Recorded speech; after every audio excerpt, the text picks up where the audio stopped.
இன்னைக்கு சென்னிமலை பாத யாத்திரையோட செகண்ட் டேங்க. ஊத்துக்குளி தாண்டி சிறுகளஞ்சி அப்படிங்கிற இடத்துல செல்லாண்டியம்மன் கோயிலில் வந்து நாங்கள் ரெஸ்ட் எடுத்தோங்க. இங்கே இருந்து இனி சென்னிமலை வந்து நம்ம கிளம்ப போகிறோங்க. இங்கே இருந்து சென்னிமலைக்கு 15 கிலோமீட்டருங்க.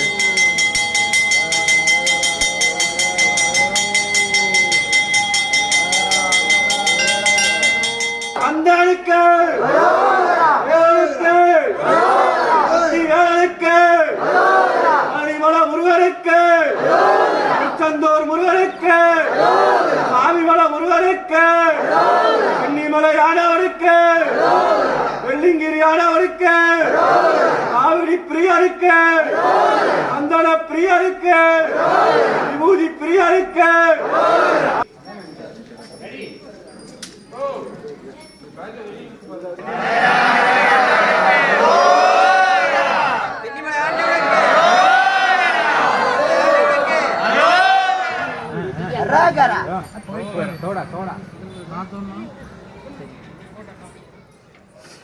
அண்ணா வாங்க ஒண்ணு போது